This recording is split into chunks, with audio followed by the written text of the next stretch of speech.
ये जो दिख रहा है ये इलाहाबाद का कांग्रेस दफ्तर है। इसी दफ्तर के आह्वान पर आज़ादी का तिरंगा झंडा 1942 में लाल किले से पहले ही जीरो रोड के स्वरूप रानी अस्पताल में फहरा दिया गया। हुआ यह था कि इंडिपेंडेंस एक्ट मंजूर हो गया था और अंग्रेज़ों ने द्वितीय विश्व युद्ध के बाद इसे लागू करने की घोषणा कर दी थी। ऐसे में इलाहाबाद में सबसे पहले आज़ादी का झंडा फहरा दिया गया था। ये मैं आपको क्यों बता रहा हूँ? इसलिए क्योंकि आजकल इलाहाबाद का कांग्रेस कार्यालय चर्चे में है। नमस्कार, मैं नीलांजन तिवारी। दरअसल 31 साल से इलाहाबाद शहर कांग्रेस के ऐतिहासिक कार्यालय का किराया चुकता नहीं कर सकी है। 6,12,000 रुपए किराया चुकता करने के लिए पिछले दिनों पार्टी कार्यालय में मंथन तो हुआ ही, चंदा भी किया गया।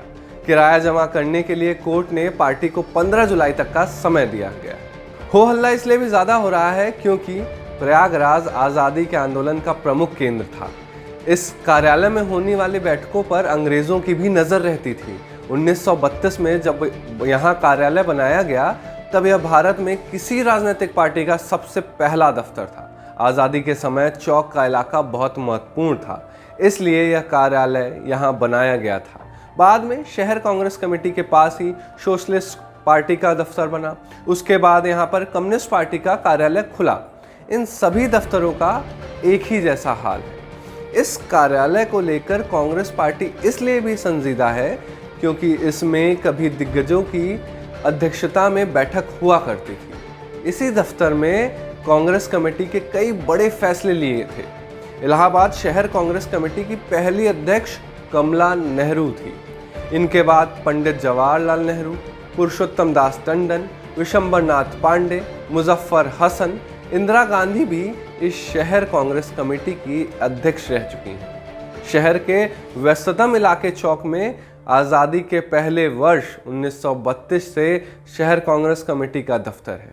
कभी देश के 3 प्रधानमंत्री पंडित जवाहरलाल नेहरू, लाल बहादुर शास्त्री और इंदिरा गांधी ने इस कार्यालय में हुई महत्वपूर्ण बैठकों में भाग लिया था। आज़ादी के पहले इस कार्यालय में कई अहम निर्णय भी लिए गए थे। पुराने कांग्रेसी तो ये भी बताते हैं कि फिरोज गांधी की इंदिरा गांधी से पहली मुलाकात इसी दफ्तर में पहली बार हुई थी। यहीं से उनके प्रेम प्रसंगों के किस्से दुनिया भर में चर्चित हुए। देश के 2 प्रधानमंत्रियों जवाहरलाल नेहरू एवं इंदिरा गांधी के शहर कांग्रेस कमेटी का अध्यक्ष होने के बावजूद अब इस दफ्तर का किराया चुकता करने के लिए चंदा लिया जा रहा है। हालांकि इसके संदर्भ में शहर कांग्रेस कमेटी के पूर्व अध्यक्ष रहे या यूं कहें इलाहाबाद के एनसाइक्लोपीडिया अभय अवस्थी जी से बात की तो उन्होंने कहा कि इस कार्यालय को खाली करवाने की अफवाहें जितनी भी फैला दी जाएं, जब तक हम नेहरूवियन कांग्रेसी जिंदा हैं तब तक ये हकीकत नहीं हो सकती। यही पंखुड़ी पाठक जो उत्तर प्रदेश कांग्रेस की सोशल मीडिया उपाध्यक्ष हैं, बाकी कांग्रेसियों की तरह उन्होंने भी ट्विटर पर दमखम दिखाते हुए ट्वीट किया, पिछले कुछ दिनों में इलाहाबाद शहर कार्यालय को लेकर भ्रामक खबरें मीडिया में प्रकाशित हुई हैं जो कि तथ्यहीन है। हकीकत यह है कि कार्यालय का किराया कोर्ट द्वारा निर्धारित तारीख 15 जुलाई को जमा किया जाएगा। कृपया भ्रामक और झूठी खबरों से बचें। दिल्ली में बैठे लोग खबरों को भ्रामक और तथ्यहीन बता रहे हैं, शायद इसलिए भी क्योंकि इलाहाबाद कांग्रेस को कांग्रेस पार्टी भूल चुकी है। जिसको याद करती है वो साहब 1 लाख के लिए बोले थे, पेपरबाजी के बाद 50,000 दिए। इतने सालों से कार्यालय का रख रखाव नेहरू के कांग्रेसियों ने ही किया, वरना आज की कांग्रेस ने राजनीति के गुणागणित के लिए तो फूलपुर जैसी पुश्तैनी सीट को नई नवेली पार्टी को दे दी।